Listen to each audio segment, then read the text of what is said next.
Приветствую всех на канале Реальный Харьков.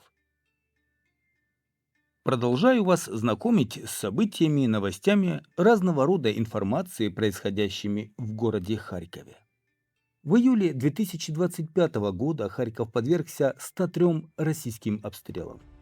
Как и в предыдущие месяцы, большинство атак осуществлялись с помощью дронов типа «Шахед-Герань».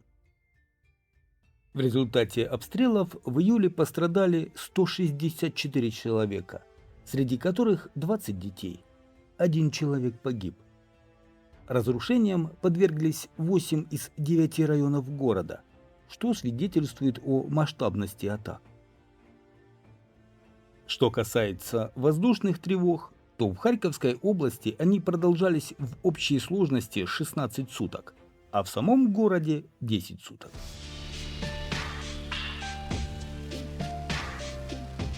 Сейчас все 30 станций метро в Харькове открыты, и люди могут спускаться туда во время воздушных тревог.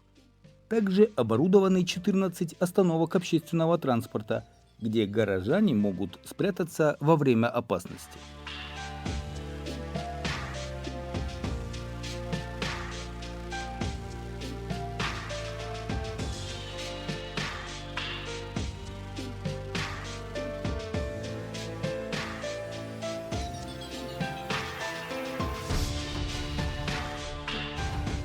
В Харькове будут бороться с хаотичной рекламой. Об этом рассказал главный архитектор города Антон Коротковских. В 2024 году мы утвердили дизайн-код для размещения рекламы в Харькове. Однако, учитывая новые вызовы и замечания, мы работаем над внесением изменений в этот документ, чтобы сделать регулирование наружной рекламы более эффективным, отметил Коротковских. Еще одним важным направлением является озеленение города, которое должно сделать Харьков более комфортным, особенно в жаркие периоды. В этом году планируется закупка деревьев для высадки, и эта работа продолжится в следующие годы. Отдельное внимание уделено идее создания пешеходных зон, которые могут появиться в историческом центре города. Пешеходная улица – это классная идея. Например, площадь Свободы не является пешеходной зоной, ведь там постоянно движутся и паркуются автомобили. Мы рассматриваем возможность создания пешеходных улиц, но этот процесс требует времени.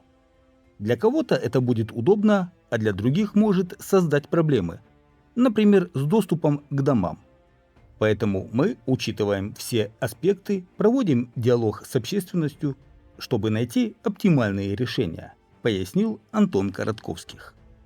Кроме того, в планах города развитие велоинфраструктуры, в частности, создание веломоста.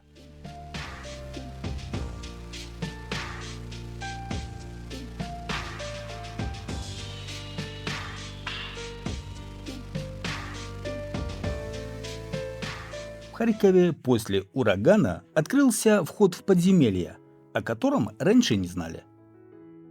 Во время работ по ликвидации последствий урагана на территории сквера Стрелка открылись подземные ходы, похожие на старинные катакомбы. Провал произошел из-за вибраций от спецтехники, которая расчищала территорию после непогоды. Оползень обнажил вход в подземелье, о котором ранее не было известно. Коммунальные службы очищают место находки, чтобы специалисты могли безопасно обследовать пространство под землей. Если эта локация окажется исторической ценностью, город будет работать над ее сохранением и последующим обустройством. В городе новую находку уже окрестили старинными катакомбами. Впрочем, как объясняет известный харьковский краевед, речь идет не о катакомбах в классическом понимании, а о подвалах домов, существовавших здесь до 1950-х годов. На аэрофото 1941 года можно увидеть, как выглядел этот квартал. Здесь стояли бани Фокина и Сергеева. Они видны еще на плане 1887 года, рассказал краевед в комментарии к публикации о находке. Он также опубликовал архивные фото и планировку района до подрыва остатков застройки в начале 1960-х годов. По словам исследователя, территория, где произошел оползень, расположена рядом с бывшим торговым переулком. Сегодня эта часть города занимает современный жилой комплекс «Дом на набережной» 2010 года постройки и дом ранней хрущевской застройки 1959 года. Стало известно, сколько ВПЛ проживает в Харькове. В городе зарегистрировано более 205 тысяч переселенцев.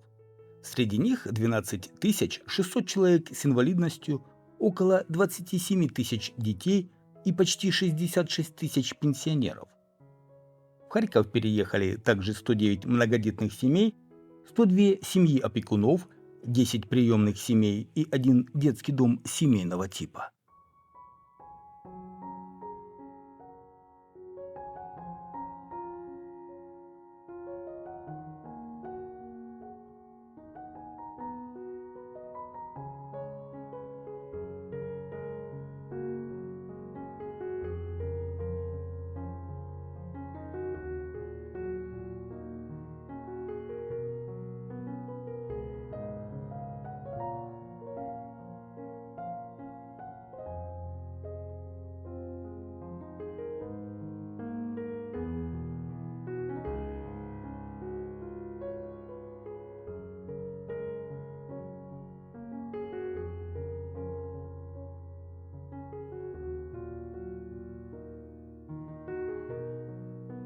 В Харькове на продажу выставили крупное харьковское предприятие. 12 августа фонд госимущества попытается продать украинский научно-технический центр металлургической промышленности «Энергосталь». Это государственное предприятие, которое занималось проектированием, реконструкцией, переоснащением объектов горно-металлургического комплекса и машиностроения на протяжении многих десятилетий. Стартовая цена лота – 10 миллионов 470 тысяч гривен. В состав актива входит главный корпус по проспекту Науки, несколько помещений в Харькове, а также в области на площади более 50 тысяч квадратных метров. Аукцион состоится 12 августа. Сейчас «Энергосталь» не работает, только сдает помещения в аренду. В штате всего 17 сотрудников, а когда-то работало более 1300.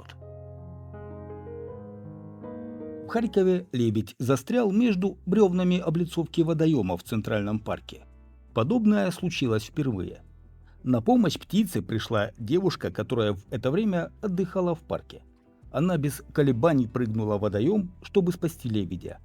К счастью, все кончилось хорошо.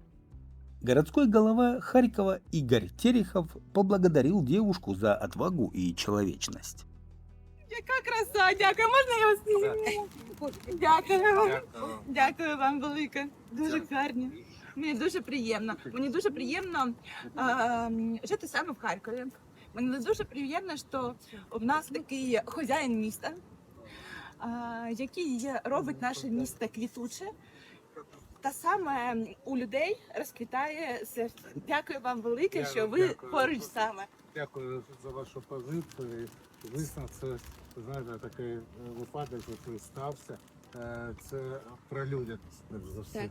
Про те, що ми бережемо своє, і що допомагаємо і людям, і тваринам. І це дуже важливо. Це такий приклад робити. Так, Харків – це одна велика сім'я.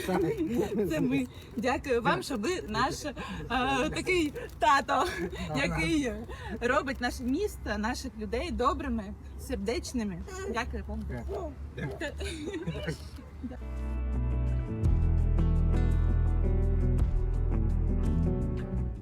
Ну и немного вечернего Харькова. Август 2025 год.